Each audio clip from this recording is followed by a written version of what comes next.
Hi everyone, अगर आप भी लाखों बच्चों की तरह Jammu Kashmir sub inspector exam को क्रैक करने का सपना पूरा करना चाहते हैं तो हम लेके आए हैं आप सभी के लिए free online course for sub inspector exam. हमारा फ्री ऑनलाइन कोर्स का बैच ज्वाइन करने के लिए इंस्टॉल करें JKSSB online tutorial Android app from play store. ये हमारी ऐप का लोगो है। इस ऐप का लिंक इस वीडियो की डिस्क्रिप्शन में भी दिया हुआ है। ऐप इंस्टॉल करने के बाद आपको सिंपल, मैं आपको यहां बताता हूं, आपको सिंपल आपको ओपन करना है। ओपन करने के बाद नीचे बैच पे क्लिक करना है। बैच पे क्लिक करने के बाद प्लस आइकन पे क्लिक करना है और जैसे आप प्लस आइकन पे क्लिक करोगे यहां आपको बैच को डालना है जेकेपीएसआई। जैसे आप डालोगे जेकेपीएसआई उसके बाद आपको ओके कर देना है और आपकी रिक्वेस्ट हमारे पास आ जाएगी और उसके बाद आप हमारे फ्री जेकेपीएसआई वाले बैच में ऐड हो जाओगे। Alright, thank you. Hi everyone, welcome to our channel JKSSB online tutorial. Modern history of India chapter हम शुरू कर रहे हैं और आज का हमारा टॉपिक होगा arrival of Europeans in India. तो before we start the today's topic हम पहले देख लेंगे कि मॉडर्न हिस्ट्री में हमें क्या क्या सब टॉपिक देखने हैं। ठीक है, सो कि ये यूरोपियन आते कैसे हैं भारत में, यहाँ पे आने के बाद कौन सी कंपनी जो है, कौन सा यूरोपियन कंट्री जो है थोड़ा सा बढ़त बना लेते हैं अपनी, किस तरह से ब्रिटिश एम्पायर का यहाँ पे विस्तार होता है, 1857 की रिवोल्ट के कारण क्या थे, कॉन्सिक्वेंसेज क्या थे, क्या प्लेसेस थे और क्या रेबेलियंस हुए थे और ब्रिटिश पीरियड के अंदर कौन कौन सी यहाँ पे पॉलिसीज आई थी। गवर्नर्स के बारे में डायरेक्ट क्वेश्चन बन जाता है कई बार। और सबसे जो इम्पोर्टेंट टॉपिक है वो इंडियन नेशनल मूवमेंट है। इंडियन जो फ्रीडम मूवमेंट आती है, नेशनलिज्म काफी स्ट्रांग हो जाता है 1855 और 1947 के बीच में। बहुत सारी ऐसी घटनाएं हैं, कुछ दुर्घटनाएं हैं जिनका क्रम एग्जाम में पूछा जाता है। तो ये चीजें भी हम यहाँ से डिटेल में कर लेंगे बिल्कुल। सोशल और रिलीजियस रिफॉर्म्स हैं कुछ जो अंग्रेजों के टाइम में यहाँ पे हुए थे और मिसलेनियस में हम डिस्कस करेंगे कि कोई क्वेश्चन किस तरह के आते हैं यहाँ से। ओके, सो आज का जो टॉपिक है arrival of Europeans in India, शुरू करते हैं। कि ये आए क्यों थे। पहले तो हम ये देख लेते हैं कि जो यूरोपियन थे, यूरोपियन कौन कौन कंट्रीज होती हैं जो इस एरिया में आती है। This is Europe. ओके, ये अफ्रीका जो है ना, अफ्रीका के नॉर्थ में, एशिया के वेस्ट में, और ये नॉर्थ अमेरिका है, ये साउथ अमेरिका है और ये ऑस्ट्रेलिया। तो ये जो पॉइंट है यहाँ पे, ये यूरोप पे, ये जो कॉन्टिनेंट है। अब कहानी क्या है कि ये लोग यहाँ पे क्यों आने लगे और अचानक से क्यों आने लगे, पहले क्यों नहीं आते थे। इसका देखिए आप कारण क्या है। जो टर्की है ना, टर्की में एक जगह है कॉन्स्टेंटिनोपल। ये पहले रोमन एम्पायर की कैपिटल हुआ करती थी। रोमन एम्पायर के बाद नियो रोमन एम्पायर आता है जिसको हम बाइजेंटीन बोलते हैं। ठीक है, ये भी एक किस्म का नियो रोमन एम्पायर ही था ये। ठीक है, तो इसकी कैपिटल होती थी कॉन्स्टेंटिनोपल। बहुत पीछे लेके जा रही हूँ आपको। 1453 1453 में यहाँ पे कॉन्स्टेंटिनोपल पे राज हो जाता है किसका, ओटोमन एम्पायर का, यानी इसको कैप्चर कर लिया जाता है ओटोमन के द्वारा। ओटोमन एम्पायर उस वक्त बहुत बढ़ रहा था। ओस्मान एक ट्राइबल चीफ थे, उन्होंने ओटोमन एम्पायर को पूरा खड़ा किया था। कैलिफेट थी बेसिकली। इससे पहले जो रोमन एम्पायर था, नियो रोमन आया, ये जो क्रिश्चियन स्टेट हुआ करती थी, मतलब घोषित स्टेट ही क्रिश्चियन है और स्टेट रिलीजन क्रिश्चियनिटी था। लेकिन जो ये ओटोमन आता है तो ये कैलिफेट होती है इस्लामिक। ओके, अच्छा, खैर इन दोनों बातों का कोई लेना देना नहीं है इसके साथ। ओटोमन एम्पायर के आने से क्या होता है कि कॉन्स्टेंटिनोपल जब ये कैप्चर कर लेते हैं तो इससे नुकसान क्या हुआ। इससे पहले हो क्या रहा था, जितने भी अराबिक ट्रेडर्स थे इस एरिया से आते थे, इंडिया से सामान लेके जाते थे और कॉन्स्टेंटिनोपल जाते थे, बेच देते थे। कॉन्स्टेंटिनोपल से पूरे यूरोप में ये डिस्ट्रीब्यूट होता था। लेकिन जैसे ही इन्होंने ना, ओटोमन वालों ने बंद कर दिया ये ट्रेड जो था यूरोप के साथ, और कुछ कॉन्फ्लिक्ट चालू हो जाती है वहां पे, तो ये ट्रेड बंद कर लेते हैं। ट्रेड में मेन चीज थी मसाले। इंडिया में ऐसे मसाले बनते जो दुनिया में कहीं पे भी नहीं बनते थे और यूरोपियन कंट्रीज को मसाले चाहिए थे बहुत ज्यादा। कुछ प्रिजर्वेटिव्स के लिए वो यूज करते थे, खास करके जो मीट वगैरह के लिए, और भी कई सारे फायदे थे उनको इनसे। तो अब क्या करें, अब हमने सोचा कि हम क्यों ना खुद ही इंडिया को ढूंढते हैं। तो खुद ही इंडिया को ढूंढने के लिए निकल पड़ते हैं। ये दूसरा रेनेसां क्या होता है, पुनर्जागरण होता है। जैसे कि इंसान, पहले जो अंधविश्वास वगैरह थे वो खत्म हो गए, तो जो ब्लाइंड फेथ था ना वो खत्म हो गया। ब्लाइंड फेथ में इनकी बहुत जबरदस्त एग्जांपल आती है। एक विच हंट करते थे ये लोग कि कोई भी इंटेलिजेंट वुमेन देखी और उसको विच बोल के उसको मार देते थे कि चुड़ैल है, इसका इस तरह के कुछ अंधविश्वास होते थे इनमें। इनको लगता था कि कोई जो वुमेन होती हैं उनमें अपना दिमाग हो ही नहीं सकता। देखोगे आप पूरी हिस्ट्री में देखोगे, इनको कोई पॉलिटिकल पावर नहीं, कोई राइट नहीं होते थे। इनको लड़ के इनको वोटिंग के लिए, वोट देने के लिए राइट मिले हैं उनको, ठीक है। ये यूरोपियन कंट्रीज की बात कर रही हूँ मैं इस्लामिक देशों की बात नहीं कर रही हूँ। मतलब यूरोपियन कंट्रीज में 17th, 18th, 19th सेंचुरीज में लेडीज मतलब वुमेन बहुत फाइट कर करके उन्होंने वोटिंग के लिए राइट लिए हैं। ये हालत थी उनकी। तो ब्लाइंड फेथ इस तरह के बहुत प्रचंड तरीके से थे इनमें, लेकिन ये खत्म होने लगे जैसे रेनेसा आया ना, लोगों में साइंटिफिक टेम्पो आया और उन्होंने फालतू की जो मान्यताएं थी वो सब छोड़ दी। रिलीजियस रिफॉर्म्स होने लगे उनके अंदर और साइंटिफिक इन्वेंशंस होने लगे। उन लोगों ने डायरेक्शंस के टूल्स ईजाद कर लिए और बहुत सारे शिप जो अच्छे हाई क्वालिटी के जो शिप थे, बड़े बड़े शिप थे, तो बहुत वो भी अच्छे से बिल्डिंग शुरू की इनकी, ठीक है। अब ये खुद पूरी दुनिया को ढूंढने के लिए निकल पड़े। एक तो इनके पास मसाले नहीं, इंडिया के साथ ट्रेड खत्म और वहां से ओटोमन इनको परेशान कर रहा है। अब क्या करेंगे, अब इंडिया खुद आएंगे। तो इन्होंने क्या किया, यहां से इस रास्ते से तो ये आने नहीं देगा, अब क्या करेंगे, इस रास्ते से आए ये, ठीक है। इस रास्ते ये ढूंढा है इन्होंने। वास्को डी गामा आपने सुना है ना, 1498 में 1498 में वास्को डी साहब जो है कैलीकट में इनका जो शिप होता है वो पहुंचता है कैलीकट, ठीक है। सो ये जो कैलीकट है केरला में है। वास्को डी गामा ने इंडिया डिस्कवर किया था, वास्को डी गामा। अब इसका ये मतलब नहीं कि इसके पहले इंडिया नहीं था, इंडिया था, लेकिन यूरोपियंस को नहीं पता था कि कहाँ से यहाँ तक पहुंचना है। इन्होंने रास्ता खोजा यहाँ पहुंचने का। इनको पहले भी पता था कि इंडिया है, लेकिन ये नहीं पता था कि जाएंगे कहाँ से।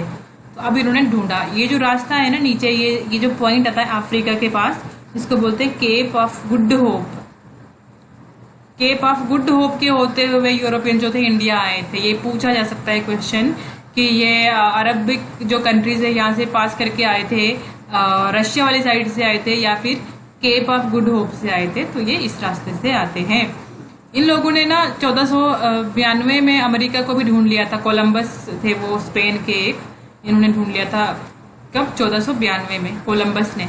वैसे ही 1498 में वास्को डी गामा। और ये वास्को डी गामा जो थे वो पोर्चुगीज थे। यहाँ पे एक कंट्री आती है पोर्चुगीज की कैपिटल लिस्बन, यहाँ से चला था ये वास्को डी गामा, ठीक है। तो फिर ये पहुंचे थे, ये पोर्चुगीज। पहले जो यूरोपियन थे जो इंडिया आए थे वो पोर्चुगीज ही थे, ठीक है। तो कारण हमने देख लिया कि क्यों आए। स्पाइस ट्रेड मेन कारण था, क्योंकि कॉन्स्टेंटिनोपल गिर चुका था वहां से। तो अब देखते हैं कि सीक्वेंस क्या था इनके आने का। पोर्चुगीज सबसे पहले आए 1498 में, ठीक। 1498 में आते हैं ये, और अपना जो पहला सेंटर है इंडिया के अंदर वो 1503 में खोल देते हैं। लेकिन 1498 से लेके पोर्चुगीज कब तक रहते हैं यहाँ पे, 1961 तक। दैट मीन्स ये फर्स्ट टू कम थे, first to come and last to leave. सबसे लास्ट में ये इंडिया से जाते हैं। इससे पहले जो थे फ्रेंच गए थे, फिर ब्रिटिश गए थे, और जो पहले वाले दो थे वो पहले ही निकल चुके थे, ठीक है। अच्छा जी, जो डच थे, डच तो ये आते हैं 1605 में।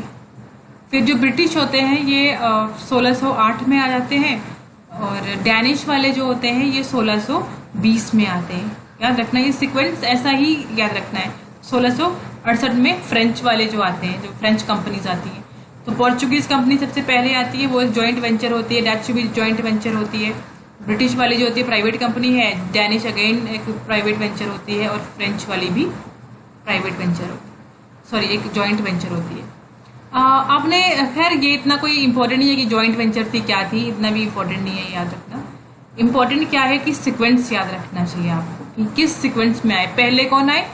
ये एग्जाम में सीधे सीधे क्वेश्चन आता है कि बताओ ये कौन सा सीक्वेंस इनका सही है। तो Portuguese, Dutch, British, Danish, French, ये इनके आने का सीक्वेंस था इंडिया के अंदर। लेकिन ये जो कंपनीज थी, इन सब कंट्रीज ने अपने अपने देश में एक इंडिया में आने के लिए कंपनी बनाई थी, कंपनी स्टेब्लिश करी थी। तो वो जो कंपनीज थी वो बनने का सीक्वेंस जो है, पहले पोर्चुगीज ने बनाई थी, पोर्चुगीज ईस्ट इंडिया कंपनी। फिर ब्रिटिश वालों ने बना ली थी, ठीक है। पोर्चुगीज ने तो 1498 में बना ली थी, लेकिन ब्रिटिश वालों ने 1600 में बनाई थी। इंडिया में आए थे ये 1608 में, बहुत बाद में आए थे इसके, ठीक है। और जो डच थे, डच की जो कंपनी बनी थी 1602 में बनी थी, लेकिन ये आ भी तो जल्दी गए थे ना इंडिया में। फिर जो डेनिश वालों ने कंपनी बनाई थी 1616 में बनाई थी, और फ्रेंच ने 1664 में बनाई थी। 1668 में ये इंडिया आए थे। तो यहाँ से कि कंपनी कौन सी कब बनी थी, इन सब कंट्रीज की डेट नहीं पूछी जाती, ब्रिटिश की पूछी जा सकती है कि ब्रिटिश ईस्ट इंडिया कंपनी कब बनी थी।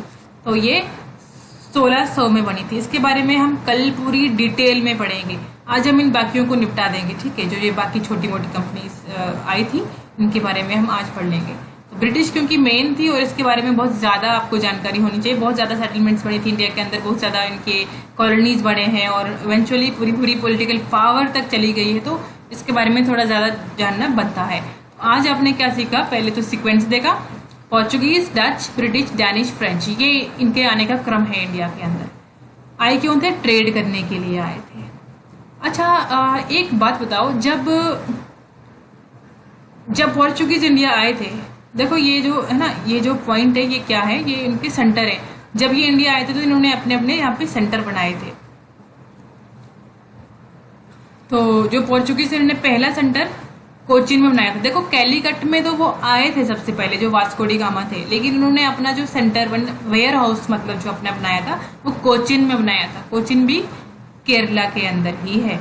फिर जो डच ईस्ट इंडिया कंपनी आई थी, डच ईस्ट इंडिया कंपनी, इन्होंने क्या किया था, अपना जो पहला सेंटर है वो मछलीपट्टनम में खोला था। मछलीपट्टनम है आंध्र प्रदेश में, इसको मसूलीपट्टनम भी बोलते हैं। वैसे ही जो ब्रिटिशर्स थे, इन्होंने भी अपना जो सेंटर था मछलीपट्टनम में ही खोला था 1611 में। और डेनिश ने ट्रांकुबर, ये तमिलनाडु में आती है ये जगह, यहाँ पे अपना सेंटर खोला था, पहला सेंटर, ठीक है। और फ्रांस वालों ने अपना सेंटर खोला था कहाँ पे, सूरत में, गुजरात में। ये जो साउथ इंडिया वाले पार्ट है, सिर्फ यहीं पे क्यों इतना सेंटर खोल रहे थे, ये मेन पार्ट की मसाले साउथ इंडियन में थे। दूसरा ये कि शिप जो थे ना वो साउथ इंडिया से ही जा सकते थे, जो समुद्री रास्ते से आना जाना होता था, तो इसलिए ये साउथ इंडिया में ही ज्यादा आते थे। बंगाल से लेके जो नीचे जितना भी है ना ये एरिया, यहाँ पे आया आपका कैलीकट, और इस जगह में आ जाता है मसूलीपट्टनम। ये मसूलीपट्टनम आया और ये कैलीकट, और इधर गुजरात के थोड़ा ये है सूरत। इस तरह से ये कॉलोनीज यहाँ पे बनाई थी इन्होंने। तो हम पोर्चुगीज को थोड़ा सा डिटेल में जानेंगे अभी।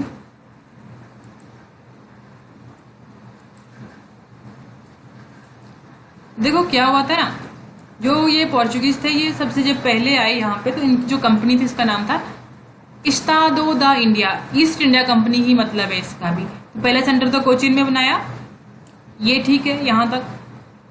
उसके बाद जब ये इंडिया आए ना, इन्होंने गोवा भी कैप्चर कर दिया, और इन्होंने एक पॉलिसी लगाई थी, blue water policy. Blue water policy इसलिए थी ताकि समुद्र के अंदर इनकी मोनोपोली बन सके। समुद्र के जो रास्ते थे, सी रूट्स जो थे ना इंडिया की तरफ आने वाले, ये उन पे कंट्रोल करना चाहते थे, ठीक है। सी रूट्स पे कंट्रोल करने के लिए इन्होंने ब्लू वाटर पॉलिसी बनाई थी अपनी एक, कि जो भी वहां से गुजरेगा हमें कुछ ना कुछ कस्टम ड्यूटी, टैरिफ, टैक्स कुछ ना कुछ देते जाएगा, और हम उनको सिक्योरिटी देंगे, अदरवाइज वो सेफ नहीं होंगे समुद्र के अंदर, कोई भी उनके ऊपर हमला कर सकता है। तो और गोवा इन्होंने कैप्चर कर लिया था 1510 में, और 1530 में इन्होंने गोवा अपना वो बना दिया था, कैपिटल बना लिया था। इधर और भी उन्होंने कॉलोनीज ले ली थी छोटी मोटी अपनी, ठीक। ये जो नाम है ना, नीनो दी कुन्हा, ये इनके गवर्नर का नाम, इनकी इस कंपनी का। ये अल्फोंसो, ये सेकंड गवर्नर होते हैं। फ्रांसिस्को डा अल्मीडा, ये होते हैं फर्स्ट गवर्नर, ठीक है, ये फर्स्ट होते हैं। ब्लू वाटर पॉलिसी इन्होंने लाई थी यहाँ पे। तो पहला सेंटर कहाँ पे था, कोचीन में। आपने ये याद रखना, पहला सेंटर कोचीन में था। आए कैलीकट में थे। वो कैलीकट जो है वो वेस्ट बंगाल वाला कैलीकट नहीं है, ये जो कैलीकट है ये केरला वाला कैलीकट है। सो इनका डाउनफॉल कैसे होता है, रिलीजियस इंटॉलरेंस करते हैं ये अपने एरिया में, और जहाँ पे इनकी कॉलोनीज होती हैं, और कोई जो यूरोपियन कंपनी बहुत ज्यादा कॉन्फ्लिक्ट होता है। आप बोलोगे कि ये डाउनफॉल हुआ तो फिर 1961 तक कैसे रहे ये, डाउनफॉल इन द सेंस कि देखो ये आए कब थे, 1498 में। उसके बाद जो दूसरी इंपॉर्टेंट जो आते हैं वो डच होते हैं, जिनका कोई बहुत बड़ा प्रभाव तो होता नहीं है, ब्रिटिश को वैसे ही खत्म कर देते हैं। तो जो ब्रिटिश होती है वो आती है 1600 में, तो कंपनी बनी है, तो 1611 में वो इंडिया में अपना फैक्ट्री लगाते हैं। तो देखो कितना टाइम बचता है, कम से कम भी 100 साल इनके पास होते हैं एक्स्ट्रा उनसे। तो इनका जो दबदबा मार्केट में ज्यादा था पहले से, इनकी मतलब और कोई कंपनी पहले से नहीं थी यहाँ, तो सिर्फ पोर्चुगीज थे, तो इनका बिजनेस ज्यादा होता, लेकिन ये इतना ज्यादा नहीं मैनेज कर पाए। ये क्यों नहीं कर पाए? क्योंकि जो दूसरी कंपनीज आ गई उनके साथ इनका कॉम्पिटिशन आ गया, कॉन्फ्लिक्ट में आ गई। और इनकी जो कन्वाय पॉलिसी थी, जो वही जो सी रूट को लेकर, उसकी वजह से बहुत ज्यादा यहाँ पे झगड़े होने लगे, क्योंकि सी रूट को भी कंट्रोल करना चाहते थे दूसरे, जैसे कि ब्रिटिश वगैरह हो गए। तो अब ये जो कुछ नीचे दूसरे पॉइंट है इनके, जब इंडिया आजाद होती है उस टाइम में गवर्नर थे गोवा के, गोवा की बात कर रही हूँ मैं, क्योंकि गोवा में एक ही कॉलोनी बची थी, गोवा ही बचा था सिर्फ, ठीक है।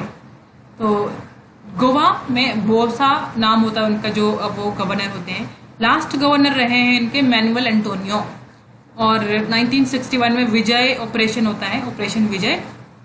इस ऑपरेशन के थ्रू गोवा को वापस इंडिया में जोड़ दिया जाता है और पोर्चुगीज को यहाँ से जाना पड़ता है। अब एक और चीज, जो ये जिस टाइम में वास्को डी गामा इंडिया आए थे, उस टाइम में जो वहां का किंग था वो था मैनुअल प्रथम। उस वक्त उसका जो बेटा था उसका नाम था डॉन हेनरिच। अब बोलोगे ये सब इतना क्यों बता रहे हो हमें? तो डॉन हेनरिच है ना, उसको बोलते थे Henry the navigator. Scientific tempo रखने वाला बंदा था, और इन्हीं लोगों की वजह से साइंस की तरफ गवर्नमेंट जो थी वो खर्च कर रही थी। वरना वास्को डी गामा वो इतने अच्छे अच्छे शिप कैसे बना पाते और कैसे आ पाते यहाँ पे? उनको शिप कौन देता, पैसे कौन देता? जो सरकार खुद उनको स्पॉन्सर कर रही थी, ठीक है। इसलिए तो हेनरी द नेविगेटर जो थे वो इस टाइम में प्रिंस थे पुर्तगाल के, और जिस शिप से ये आए थे उस शिप का नाम था साओ जाब्रेल। देखो जो फर्स्ट टाइम होते हैं ना उसका याद रखना चाहिए, उसके बाद बहुत हजारों शिप आए, उनका नाम रखने की जरूरत नहीं है। जो पहला है वो भूल जाएगा कोई बात नहीं, लेकिन आप पढ़ लिया तो पढ़ लिया, याद रख लो। साओ जब्रेल नाम था उसका, साओ जब्रेल। अब ये हो गई पुर्तगीज की बात। अब डच की बात होगी। डच जो थे इंडिया के अंदर मसूलीपट्टनम में इन्होंने सेंटर खोला था पहला अपना। इंडिया को इन्होंने अपने ट्रेड टेक्सटाइल ट्रेड के लिए सेंटर बनाया था। टेक्सटाइल ट्रेड के लिए इंडिया को सेंटर किसने बनाया? डच ने बनाया। उसके बाद फिर ब्रिटिशर्स ने भी बनाया था, लेकिन पहले किसने? डच ने बनाया। और डाउनफॉल कैसे होता है? बेदरा कर्नाटका में एक जगह है, बैटल ऑफ कर्नाटका 1759। अंग्रेजों के साथ बैटल होती है, हार जाते हैं, छोड़ देते हैं, और इनका पूरा ध्यान उस वक्त साउथ ईस्ट में होता है, इंडोनेशिया वाली साइड, नीचे थोड़ा साइड मलय वाली साइड इनका ध्यान होता है। तो इसलिए उन्होंने ज्यादा ध्यान नहीं दिया यहाँ पे, और ये चले जाते हैं यहाँ से वापस हार हुर के। तो डच बहुत ज्यादा टाइम तक इंडिया में नहीं रहे। श्रीलंका, इंडोनेशिया वगैरह में इनका ठीक ठाक बिजनेस था उस टाइम में, तो यहाँ उन्होंने ध्यान नहीं दिया खास इंडिया के। जो ब्रिटिश है उसके बारे में हम नेक्स्ट वीडियो में बात कर लेंगे, क्योंकि थोड़ा ज्यादा लेंथी हो जाएगा। तो बाकियों की बात कर लेंगे। डेनमार्क ने डैनिश ईस्ट इंडिया कंपनी बनाई थी इंडिया के लिए। 1616 में कंपनी बनाई और 1620 में इंडिया में आ जाते हैं। ट्रांकोबर तमिलनाडु के अंदर पहला सेंटर खोलते हैं।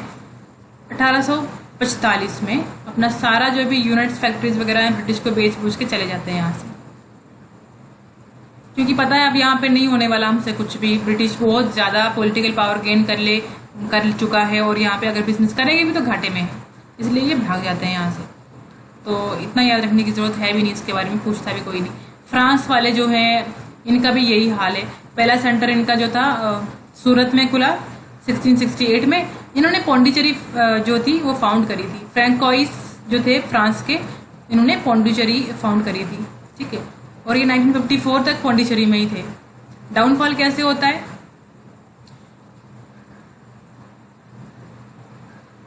इनके डाउनफॉल की भी ना बड़ी दुख भरी कहानी है।